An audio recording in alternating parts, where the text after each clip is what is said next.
Hi, it's me, Josephine, and today I'm talking about 10 reasons for the family bed for co-sleeping. So, let's get started.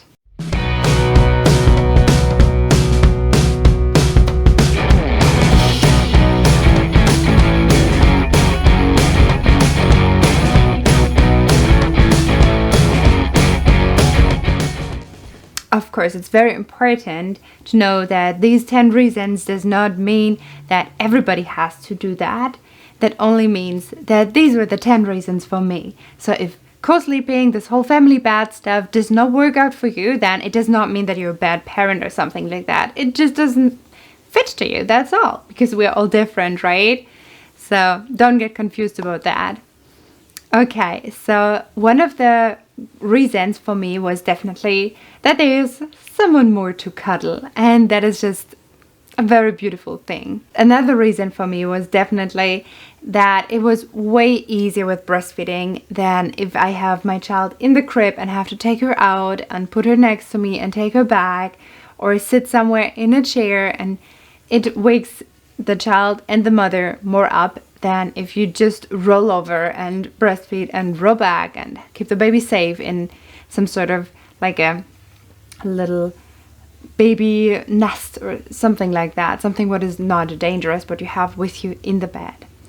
I love to do that at the beginning with my husband. We rolled like a towel around her, but very flat, so she could not roll with her face inside and would have any breathing issues, but so high that we were feeling that that's where she is. So don't roll over there.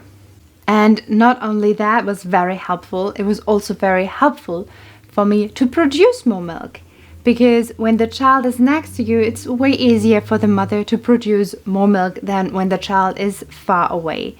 And this whole body contact and always being able to look at each other, that helps a lot to produce more milk. Another very big reason for me is that the parents are able to know very fast if there's something wrong with the child. Like if, for example, the child would be sick.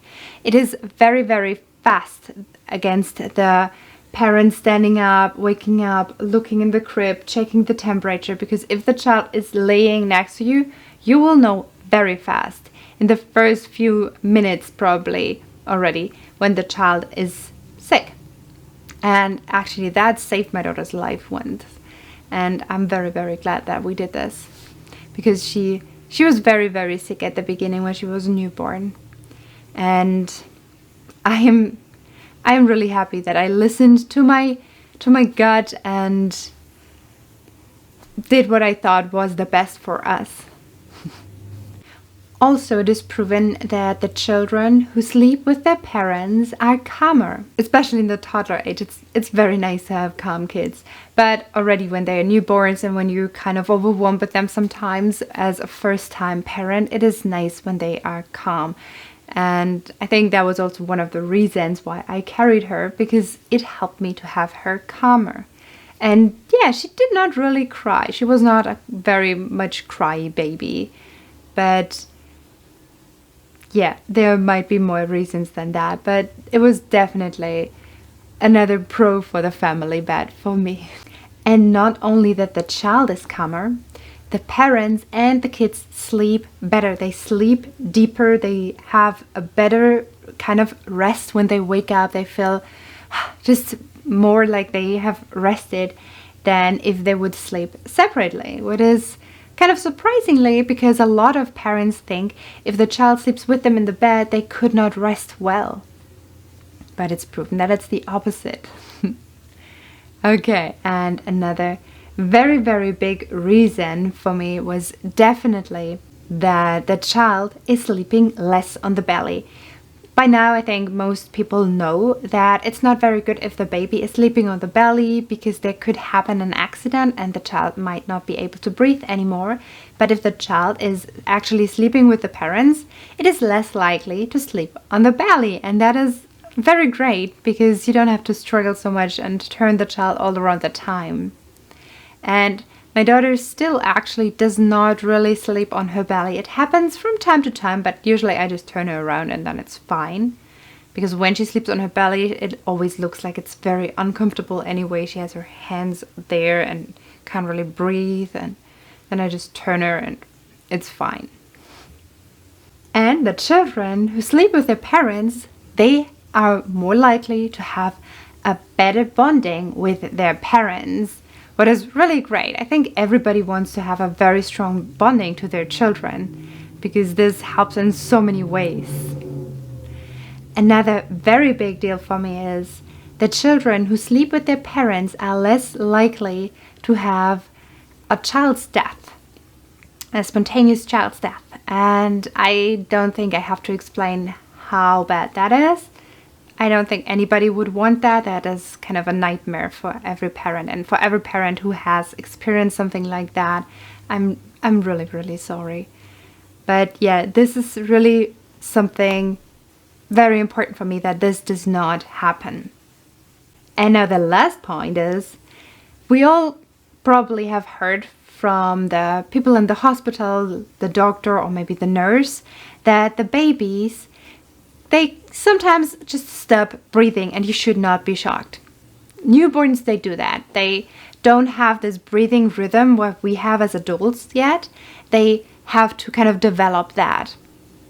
And when the child is sleeping with you in the bed and can hear how your breathing rhythm is like, then the child is more likely to start copying that and not having those breathing issues. Okay, I hope these 10 reasons have been very interesting for you and very helpful. And if so, then please let me know in the comments down below. I'm very excited to hear about your experience. How did you decide? Is your child sleeping in your bed, or do you say, oh my God, no, that is just not the right thing for me?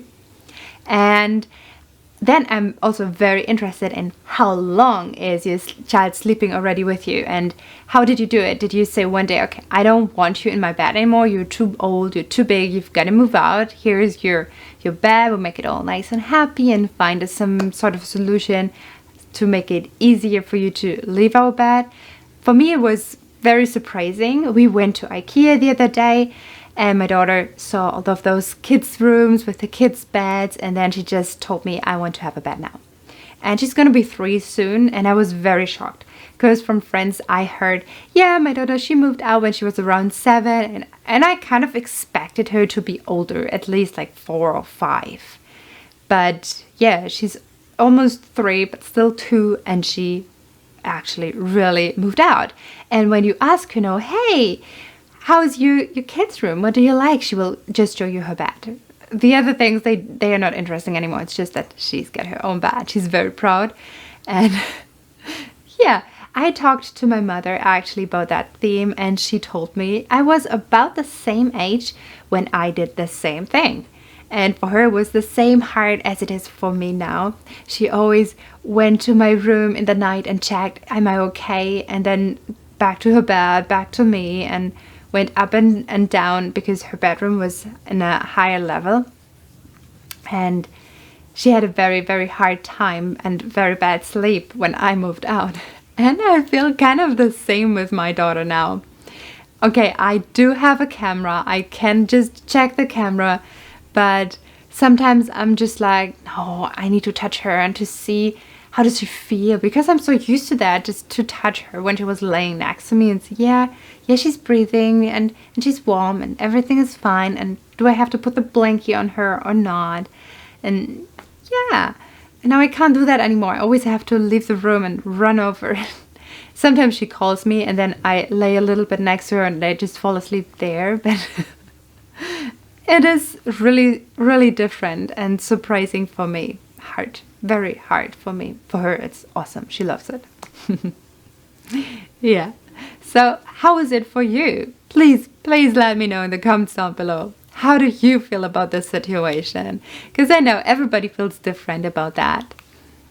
Okay, no matter how you decide to have your child in a crib, in your bed, in a different kind of bed or whatever, I'm sure you know that you are the best parent for your child. And I wish you a beautiful day. Thank you for watching, and I see you on my next video. Don't forget to subscribe to my channel and hit the notification bell so you don't miss out on any of my videos. And I see you in my next video. Goodbye. Have a beautiful time. Thank you for watching.